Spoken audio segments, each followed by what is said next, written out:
News for city में आपका स्वागत है। आइए जानते हैं शिक्षा जगत की खबरें। दिल्ली में प्राइवेट स्कूलों की मनमानी के खिलाफ दिल्ली सरकार को अभिभावकों से मिली शिकायत पर दिल्ली सरकार ने सख्त रुख अपना लिया है। दिल्ली के उप मुख्यमंत्री एवं शिक्षा मंत्री मनीष सिसोदिया ने आज मीडिया में जारी वीडियो संदेश में बताया कि देश में फैली कोरोना महामारी के दौर में भी प्राइवेट स्कूल छात्रों के अभिभावकों को परेशान करने से बाज नहीं आ रहे हैं। सरकार को बीते कई दिनों से प्राइवेट स्कूल की मनमानी के खिलाफ शिकायतें मिल रही हैं। इन शिकायतों को ध्यान में रखते हुए दिल्ली सरकार ने कुछ सख्त फैसले लिए जिन पर सभी स्कूलों को अमल करना होगा, अन्यथा उन पर सख्त कार्रवाई की जाएगी। कोरोना की वजह से दो सेक्टर सबसे ज़्यादा प्रभावित हो रहे हैं, इकोनॉमी और एजुकेशन। इकोनॉमी के फ्रंट पे भी बहुत सारे काम हो रहे हैं, लेकिन आज एजुकेशन पे मैं बात करने के लिए आपके बीच आया हूँ।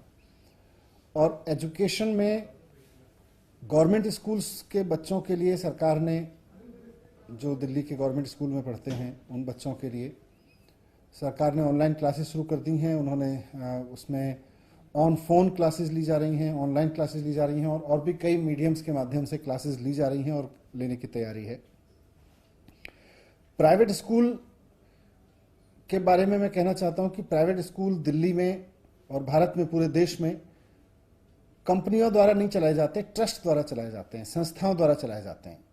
ये माना जाता है कि प्राइवेट स्कूल, इस कानून में ये माना गया है कि प्राइवेट स्कूल जो लोग चलाएंगे और जो प्राइवेट स्कूल जो संस्थाएं चलाएंगी वो प्रॉफिटेबल संस्थाएं नहीं होंगी, वो चैरिटेबल संस्थाएं होंगी, वो ट्रस्ट होंगी। तो ऐसे में मुझे अब कई जगह से शिकायत मिल रही है, सरकार को शिकायत मिल रही है कि कुछ स्कूल बढ़ा चढ़ा के फीस चार्ज कर रहे हैं। सरकार से अनुमति लिए बिना बहुत सारे स्कूलों ने फीस बढ़ा दी है। कई जगह से शिकायत मिल रही है कि बहुत सारे स्कूल ट्यूशन फीस के अलावा और भी कई तरीके की फीस चार्ज कर रहे हैं, एनुअल चार्जेस ले रहे हैं, ट्रांसपोर्टेशन फीस ले रहे हैं, जबकि अब तो ट्रांसपोर्टेशन पर कोई खर्चा भी नहीं हो रहा। पूरे पूरे क्वार्टर की फीस मांग रहे हैं बहुत सारे स्कूल्स। कई स्कूलों के बारे में शिकायत मिली है कि उन्होंने, अगर किसी बच्चे ने फीस नहीं दी है तो अपने यहाँ ऑनलाइन क्लासेस बंद करा दी हैं, उन बच्चों की ऑनलाइन क्लासेस फैसिलिटीज बंद कर दी हैं। तो इतना नीचे गिरने की जरूरत नहीं है प्राइवेट स्कूल्स को। आप सब लोग एक ट्रस्ट के जरिए चलते हैं, एक संस्था के द्वारा चलते हैं और उसमें आपका बेसिक मैंडेट है कि आप समाज सेवा करेंगे। ऐसे में किसी बच्चे की फीस ना देने की वजह से उसका नाम ऑनलाइन क्लासेस तक से हटा देना, ये तो ठीक नहीं है। तो इसके बाद, इन सारी चीज़ों के बाद, इन सारी शिकायतों के अध्ययन के बाद में सरकार ने एक फैसला लिया है आज, और अभी एक आदेश जारी किया है थोड़ी देर पहले, जिसमें माननीय मुख्यमंत्री जी के आदेश पर यह निर्णय लिया गया है कि किसी भी प्राइवेट स्कूल को, वो चाहे सरकारी ज़मीन पर चल रहा हो या गैर सरकारी ज़मीन पर, प्राइवेट ज़मीन पर चल रहा हो, उसको फीस बढ़ाने की इजाज़त नहीं दी जाएगी। सरकार से पूछे बिना कोई भी प्राइवेट स्कूल फीस नहीं बढ़ा सकता, वो चाहे प्राइवेट स्कूल प्राइवेट ज़मीन पर चल रहा हो या गवर्नमेंट ज़मीन पर चल रहा हो। दूसरा, कोई भी स्कूल 3 महीने की फीस डिमांड नहीं करेगा, केवल ट्यूशन फीस डिमांड करेगा, वो भी महीनावार लेंगे।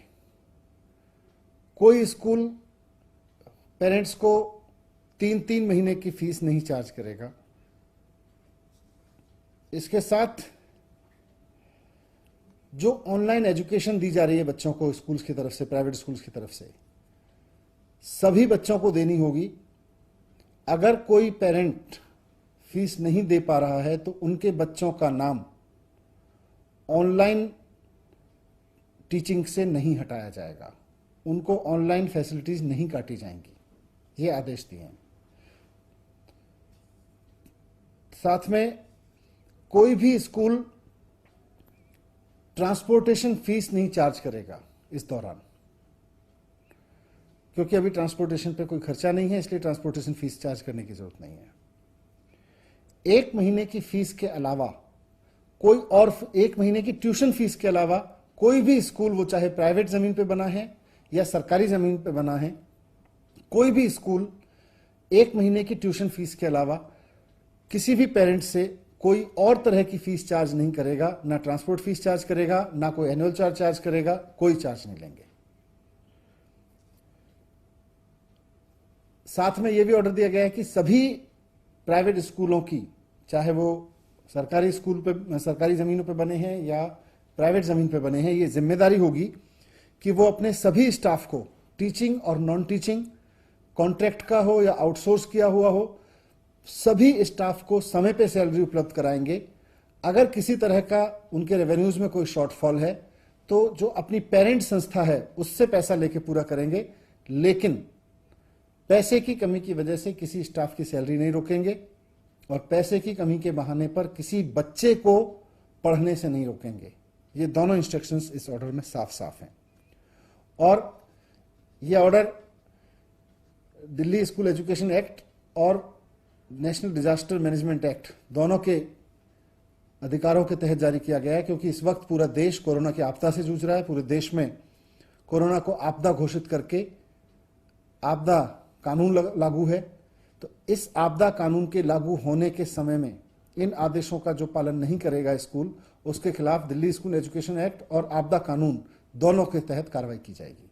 मैं फिर से समराइज कर देता हूं कि कोई भी स्कूल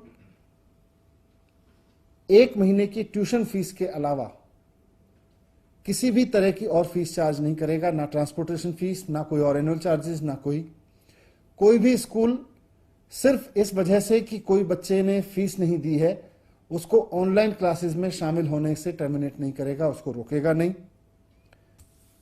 बिना सरकार की इजाजत के कोई फीस नहीं बढ़ाएगा, जो फीस पहले से थी उसी को अलाउ किया जाएगा। उसके अलावा बढ़ी हुई फीस नहीं चार्ज की जाएगी किसी भी स्कूल में। और साथ साथ सभी स्टाफ को, कॉन्ट्रैक्ट हों या आउटसोर्स किए गए हों, परमानेंट हों, टीचर्स, नॉन टीचर्स, सबकी सैलरी समय पर दी जाएगी। उसके लिए जरूरत पड़े तो अपनी पेरेंट संस्था से पैसा लेके दें, और जो इसका पालन नहीं करेगा उसके खिलाफ कार्रवाई की जाएगी।